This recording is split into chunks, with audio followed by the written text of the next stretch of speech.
If you're anything like me and you just finished watching 50 Cent's Diddy documentary on Netflix, you probably caught something seriously off. One name was missing in a way that felt loud: Jay-Z. No clips, no photos, no casual name drops, nothing at all. And that wasn't an accident. Netflix straight up blocked a whole segment from episode 4, and insiders say it was called the Jay-Z tapes. 50 Cent went hard trying to keep it in, but the platform shut it down anyway. And here's the crazy part. That segment didn't quietly disappear early on. Nope. It was cut at the very last second, right before release.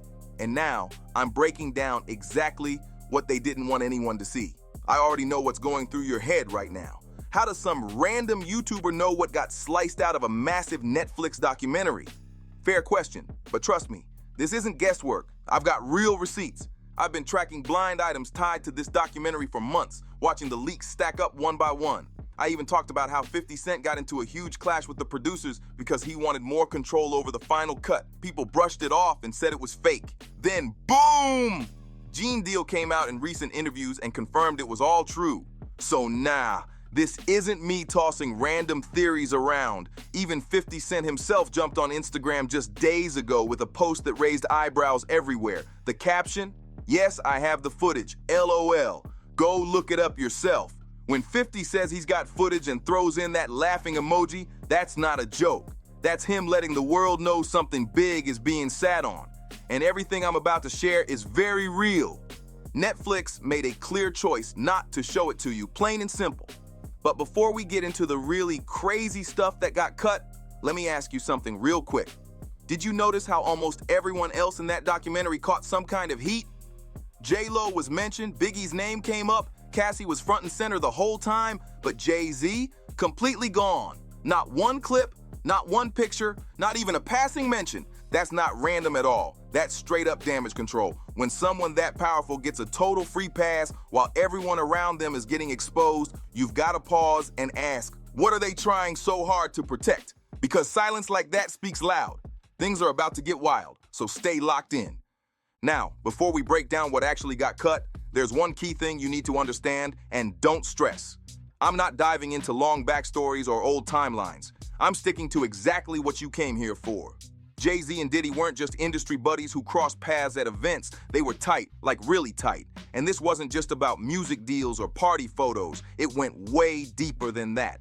This is where Gene Deal comes in. Diddy's former bodyguard, who's been speaking out heavy lately, came through and shut down Jay-Z's lawyer's claims completely. When Diddy started facing serious accusations, Jay-Z's legal team rushed out saying they weren't even that close. Gene Deal wasn't having it at all. He said that claim was false in the clearest way possible. Here's exactly what Gene said, and you can watch this yourself. They wasn't playing football, and they wasn't playing hockey or soccer for Diddy to come on stage, pat him on his ass, and then make the statement to people in the world that can't nobody call me Sean but Jay-Z. Now, I don't know what kind of statement, and I can't say, I wish I could say half a homo, but I know I can't say it, but I don't know what kind of half a homo that is, and you trying to say that you're not close to somebody. You coming on stage, patting them on their ass, and then you making a broad statement to the public, can't nobody call me Sean but Sean Carter. And I heard Jay-Z said the same thing about them, but they were so close that they had matching white girls together. So Gene broke it down like this. These two weren't just casual buddies shooting hoops or tossing a football on weekends. That wasn't their connection at all. So ask yourself, why did Diddy walk on stage in Atlanta and pat Jay-Z on his backside like that? Then Diddy turns around and tells the whole world, can't nobody call me Sean but Jay-Z. That's not light talk. I don't know about you, but that's a very specific level of closeness if you really think about it. And it didn't go one way either. Jay-Z said the same kind of things right back to Diddy. Gene even mentioned how they joked with each other about dating the same type of women, laughing and saying stuff like, yo, how's your skinny white girl doing? That's exactly how he described it, word for word. That's not how random industry acquaintances talk. That's the kind of bond where people know each other's private business, deep details, and personal secrets. And that's why, according to Gene, Jay-Z is trying to distance himself right now. But here's where things take a sharp turn. Remember when Jaguar Wright went on Piers Morgan's show and started talking about Jay-Z and Diddy? That entire segment vanished almost instantly. Blink, and it was gone. How does Jay-Z sit down with Gayle King and she not ask him one question about the intersection between him and Aaliyah and Robert Kelly? This is insane that people keep refusing to see what's right there. Jaguar was explaining why so many people in the industry are scared to speak up, and then she started naming names. Next thing you know, that whole conversation gets wiped from major platforms. When someone has the power to erase discussions from big TV shows, that tells you something serious is being protected. Now, let's talk about what 50 Cent allegedly wanted to include in episode 4. The first major bombshell was about Jay-Z's private life. And when I say private, I mean tightly guarded. Jaguar hinted at hidden relationships, sealed settlements, and long-rumored personal matters that never made it public because of legal agreements and serious money involved. She's been in the industry for decades, and she doesn't sugarcoat anything. In one clip that briefly went viral, Jaguar made a bold statement that instantly set the internet on fire. Here's a fun little fact. I actually have verifiable knowledge of all 15 of Mr. Carter's illegitimate children that he hides from the world. She claimed, I actually have verifiable knowledge of all 15 of Mr. Carter's alleged children that he hides from the public. Her words, not mine, 15. Let that number really sink in for a second. That's not one old rumor or a messy past situation. That's a massive claim tied to NDAs, private agreements, and stories that never saw daylight. According to Jaguar, these situations were handled quietly through legal channels with money involved to keep everything sealed up tight. Now here's where 50 Cent comes back into the picture. Sources say he wanted to bring forward adults connected to these claims, show documents, contracts, and legal paperwork to back up what was being alleged. But Netflix reportedly shut it all down fast. Too risky, too much legal exposure, and way too much pushback from powerful teams behind the scenes. Think about this logically for a second. When someone reaches that level of fame and success, why is there so much effort put into keeping personal matters completely locked away? Why are lawyers and agreements doing all the talking instead of transparency? Those are the exact questions 50 reportedly wanted viewers to start asking. But Netflix made sure that conversation never happened. Now, the next part is where things reportedly got even more uncomfortable, which is exactly why it was never aired. Jaguar also spoke about industry power dynamics and how young artists were often rushed into situations without proper protection or guidance. She suggested there were multiple insiders ready to speak on camera about how certain careers were shaped behind closed doors. One example she referenced involved Rihanna's early career. What's publicly confirmed is that Rihanna was discovered in Barbados at 16, met producer Evan Rogers, and soon after flew to the US to pursue music opportunities. Those are facts Rihanna herself has shared in interviews. But according to insiders, 50 wanted to explore the pressure, control, and business decisions around that time. And Netflix cut it before it ever reached your screen. We finally gonna have a real conversation about whether or not Rihanna was trafficked to Def Jam. She was an innocent baby when she came over here. And look She at was her now. 14 going on 15 years old, flown over without parental supervision in a private plane by a man who was supposed to be a producer who auditioned her at 3 a.m. in the fucking morning in a hotel room, auditioning at 3 a.m. in the morning, a 14-year-old girl. With no parental consent. Nobody. She was flown to another country. She was taken to Def Jam headquarters. She was left in a conference room alone with Sean Carter for nearly 6 hours alone with no parental supervision. No parents, no close family present, just a teenage girl flying to another country to chase a music dream. That alone raised eyebrows for a lot of people. And according to claims that later circulated, things allegedly got even stranger once she landed. The story goes that she arrived in New York and was taken to a hotel to audition for Jay-Z. Not a studio, not an office, but a hotel room. And the time, around 3 o'clock in the morning.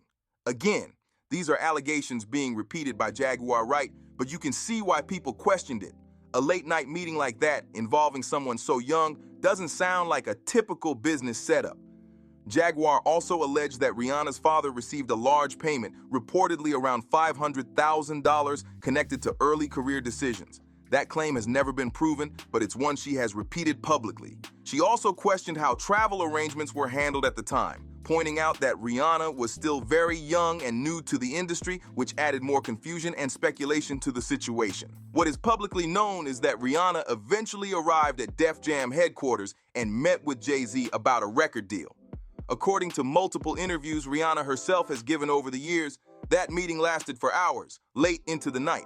She has said they kept working on music and contract discussions until very late, and she felt intense pressure because this moment could change her life. In one older interview, Rihanna described how overwhelming the move was for her emotionally. When asked about the biggest change after coming to America, she said it was being away from her friends and family.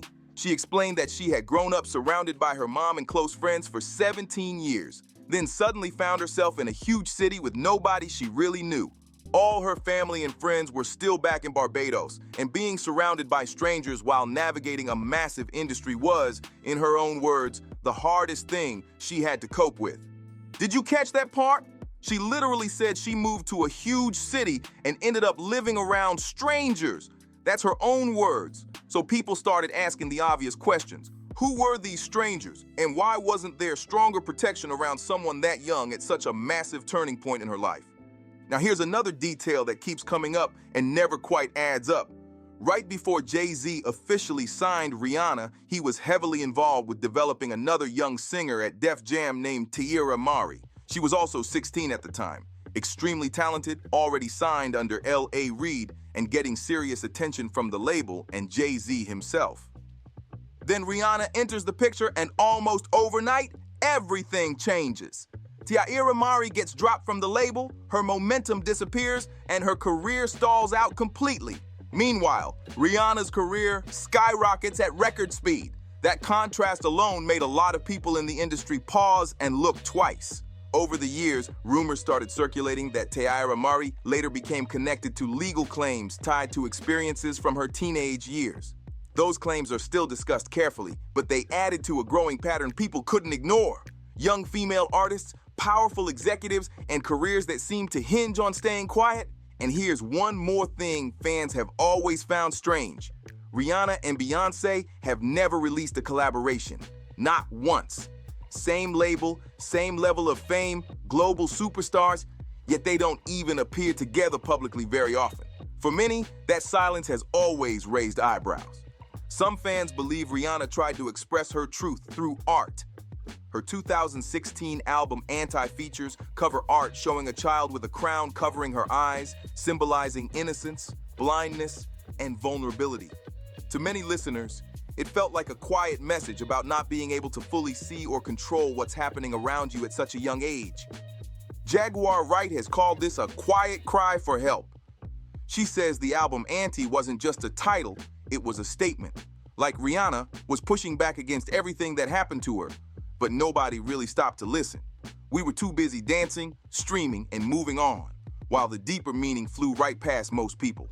And according to insiders, 50 Cent had all of this lined up for episode 4. We're talking interviews with former Def Jam staff, people who worked inside the building, and documents that mapped out the timeline step by step. It wasn't loose talk or internet rumors. It was structured, detailed, and ready to go on camera. But Netflix reportedly shut it down, calling it too controversial, too risky, and honestly, too real. Now, let's shift to Aaliyah, because this was supposed to be a major part of the Jay-Z segment. 50 allegedly had sources prepared to speak openly about what really happened behind the scenes. Everyone already knows about R. Kelly's inappropriate relationship with Aaliyah when she was underage, including the attempted marriage that only came to light after her family intervened. What people don't always talk about is how much of the industry already knew. It wasn't a secret. Many executives and artists distanced themselves from R. Kelly because of his reputation. Dame Dash, who was Jay-Z's business partner at the time, has said publicly that he wanted nothing to do with him. But Jay-Z took a different path. He didn't just collaborate on a single track or quick feature. He made full joint albums with R. Kelly, complete projects, and this was happening while widespread concerns about Kelly's behavior were already circulating throughout the industry. That's where things start getting real uncomfortable. Multiple people over the years have claimed that Jay-Z showed interest in Aaliyah while she was still closely connected to R. Kelly. Now, to be clear, There's no hard proof of that, and that right there is exactly why Netflix reportedly wouldn't go near this part. But the timeline has still raised serious questions for a lot of people. Dame Dash later began dating Aaliyah when she was an adult, at 21. So people started asking, where was Jay-Z during Aaliyah's earlier years when she was much younger? And why did he stay so comfortable working alongside R. Kelly at a time when many in the industry were keeping their distance? For critics, it looked less like coincidence and more like overlapping circles of power. And yes, Jaguar Wright comes back into this again. She's been making explosive claims for years, and this is one of her most serious ones. After I found out what actually happened to Aaliyah, there was no way I could stay. Oh my God. And then I started doing my research, and I started talking to other victims. I should have never signed that non-disclosure agreement, but I did.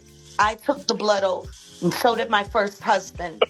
Whoa. And I left. That's why it ain't never been right since, because you Exactly. left it. You don't leave anything like that. I did.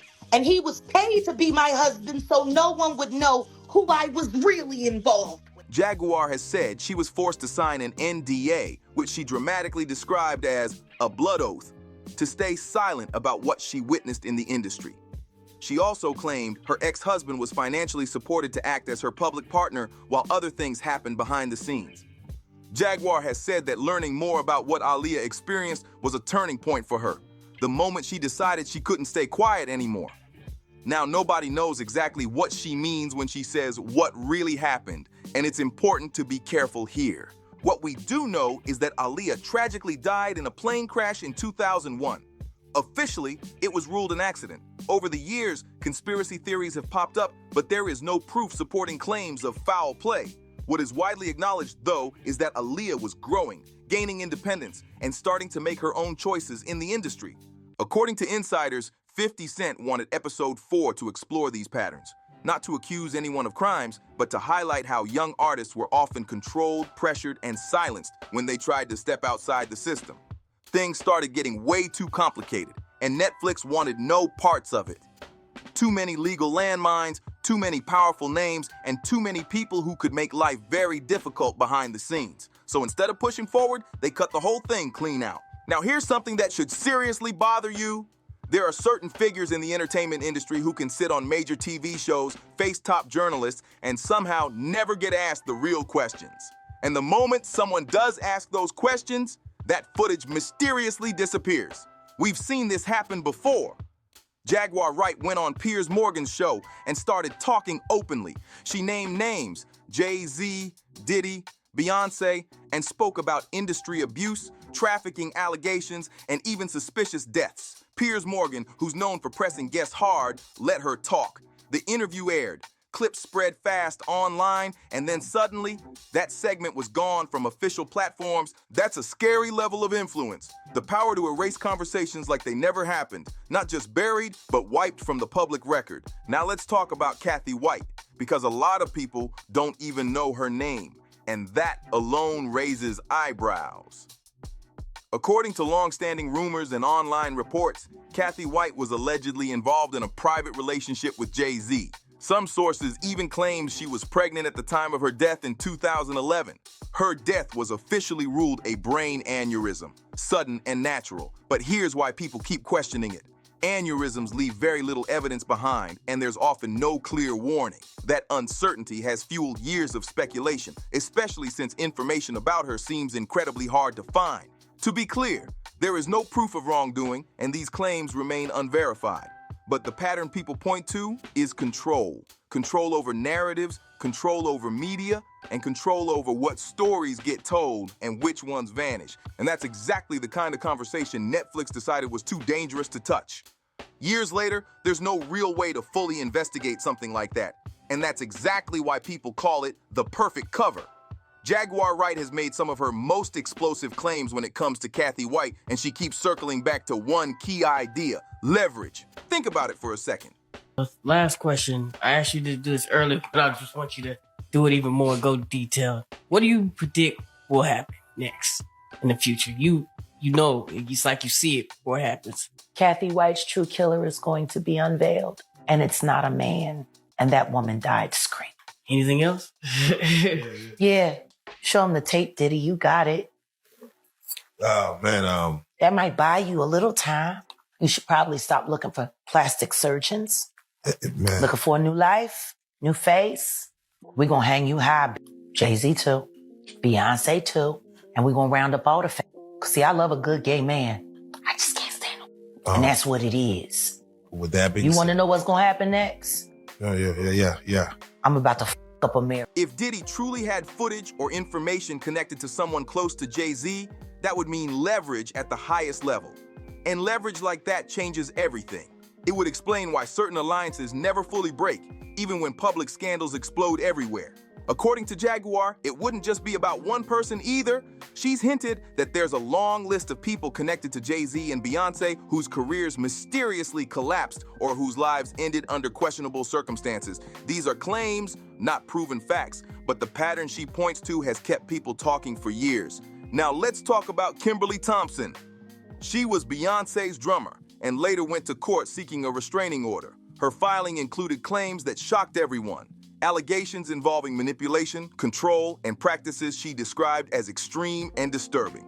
A lot of people immediately dismissed it as unbelievable, and maybe it is, but here's the part that made others pause. Kimberly Thompson wasn't some random person off the street. She trained at Berklee College of Music, had a serious musical background, and was personally selected by respected industry figures to be part of Beyoncé's all-female band. This was someone with a real career and real credibility. After filing that court paperwork, her career reportedly stalled completely. She stopped appearing in major projects and claimed she was quietly shut out of the industry. That's the part people find unsettling, how fast someone can vanish professionally after speaking up. That's the level of power people believe this circle holds, the power to silence, to shut doors, and to make examples. And here's the wildest part. Sometimes the voices that sound the most unbelievable are the ones people refuse to listen to, even when they're telling their truth. Orlando Brown has been dragged nonstop. People call him unstable, say he's chasing clout, say he can't be trusted. But here's the thing. When he talks about what he saw in the entertainment industry, maybe brushing it off so fast isn't the smartest move. Orlando went viral after speaking about Diddy's parties specifically.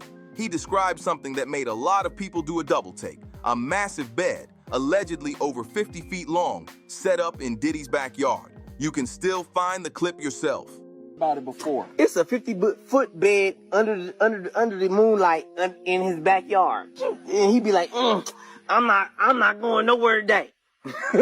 I'm staying in the bed all fucking day.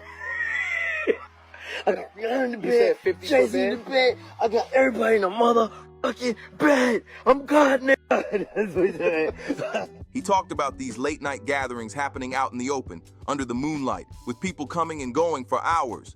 According to Orlando, Diddy would be posted up on that bed all day, surrounded by multiple people. He even mentioned names, Rihanna and someone he referred to as Jason, which many viewers believe was a reference to Jay-Z. Those claims spread fast because they lined up with rumors people had whispered about for years. And here's the key part. All of this was allegedly supposed to be explored in episode 4 of the documentary. 50 Cent reportedly planned to break down the party culture, connect the dots, and show how Jay-Z and Diddy weren't just passing business partners. They were operating in the same elite circles consistently. But Netflix wanted no part of that. The legal fallout alone would have been massive. Too many names, too many accusations, and way too much risk. Gene Deal even touched on this in a recent interview. He pointed out that for years, powerful figures got away with things because nobody had a platform. This was doing a whole lot of stuff that people in the industry won't speak on. And then now that you're speaking on it and it's becoming where it's that you can get on YouTube and you could talk about this shit and say what you seen or say what you heard, you understand, or what you know, some people look at it being a problem. But these cats ain't street cats. Now, with YouTube and social media, people can finally talk about what they saw and heard. And Gene made one thing very clear. These aren't street figures living by some code. These are entertainers, playing roles, protecting images, and hoping the past stays buried. But here's the pattern people keep pointing out. When someone speaks up against Jay-Z, their career suddenly hits a wall. Or worse, just look at what happened with Killer Mike. He won 3 Grammys in one night. That should have been a career-defining celebration, right? Instead, his night ended in handcuffs. The official story said it was a minor issue with security, something that easily could have been handled quietly with a conversation. But instead, cameras caught him being arrested right after his biggest moment. Almost instantly, industry whispers started flying. People claimed a powerful call was made behind the scenes to make sure that moment didn't stay positive. Now, to be clear, there's no public proof that Jay-Z was involved, but the rumors spread fast because Killer Mike had previously been outspoken about uncomfortable industry topics. And insiders love to say one thing: you don't cross certain power players without consequences. So now let's zoom out and ask the real question. Why did Netflix cut an entire segment from episode 4? Why remove content that 50 Cent reportedly fought hard to keep in? The answer many insiders land on is power. Jay-Z isn't just a rapper. He's a global businessman with deep connections across entertainment, corporate spaces, and political circles. When Netflix executives allegedly got a preview of what the Jay-Z tapes contained, they may have realized airing it would open the door to legal chaos. Think injunctions, aggressive lawsuits, and pressure from multiple powerful interests. Not just one person, but a whole network of people who wouldn't want certain stories revisited. From Netflix's perspective, it was likely easier to cut the segment than face a legal war they couldn't win. And that's why episode 4 never showed what 50 Cent wanted you to see. And in the end, Netflix made a cold business move. They chose safety over truth, a polished documentary over a complete one that could drag them into non-stop court battles. A half-the-story version was easier to survive than a full expose that could blow everything up. And let's be real, everyone knows who this all points toward. People whisper it, hint at it, dance around it, but nobody wants to say it too loud because Jay-Z still holds serious power right now. Power in music, power in business, power behind closed doors. So now, I want to hear from you. Drop your thoughts in the comments right now. Do you think Netflix was pressured by powerful legal teams to cut that segment? Do you believe the allegations involving Rihanna, Aaliyah, and Kathy White? Or do you think this is all just conspiracy talk from people with old grudges? Say it with your chest! This conversation is far from over, and the more people talk, the harder it is to silence. If this made you think, make sure you like this video, subscribe to the channel, share it with someone who needs to hear this, and comment your opinion below. I'll catch you in the next one.